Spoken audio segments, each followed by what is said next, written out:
Doctor فاروق سلیم صاحب سے جب میں نے بات کی کہ there are ways to increase the revenue, انہوں نے ایک بات کی. میں نے کہا sir are there any way to give relief to the common man? انہوں نے ایک ہی بات کی، انہوں نے کہا ایکسپینڈیچر کم کرو. جو بات آپ کر رہے ہیں نا سر، میرا خیال ہے یہ بھی ایکسپینڈیچر میں ہی آتا ہے. یہ جو مفت کی عیاشیاں ہیں ڈاکٹر فاروق سلیم صاحب، یہ مفت کی عیاشیاں ختم کرنے کا کوئی ارادہ نظر نہیں آ رہا.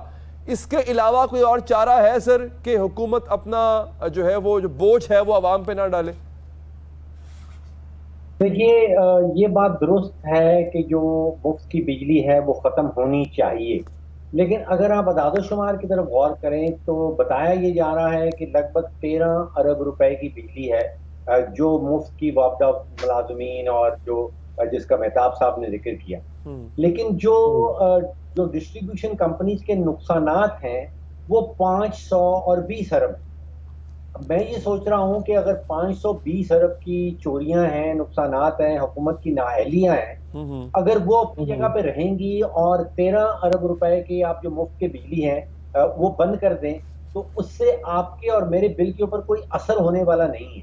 آپ کو اور مجھے سستی بجلی نہیں مل پائے گی اس کے نتیجے میں اگر آپ وہ مفت والی بجلی جو ہے اس کو بند کر دیں تو بات اس سے کہیں بڑی ہے. ہمیں وہ جو چوریاں ہیں وہ روکنی پڑیں گی.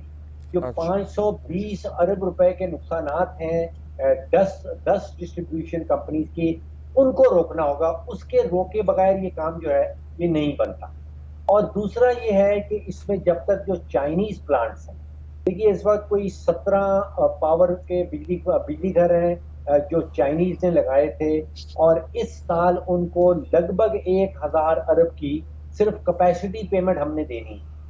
اور جب تک اس کے اوپر کوئی مذاکرات، کوئی ری نیگوشیشن نہیں ہو پاتی، اگر تو کچھ ہو پاتی ہے تو وہاں سے آپ 6-7 روپے فی یونٹ بالکل آسانی سے کم کر سکتے ہیں جو 1000 ارب کی میں نے آپ سے بات کی.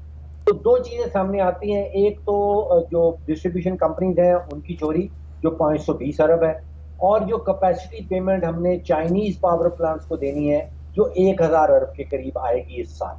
ان دونوں کو ٹچ کیے بغیر جو ہے وہ صرف اگر وہ مفت بجلی والی جو معاملہ ہے 13 ارب کا اس کو حل کر دے تو معاملہ حل پھر بھی نہیں ہوگا. اچھا، یعنی یہ صرف کہنے کی بات ہے، معاملہ حل اس سے نہیں ہوگا.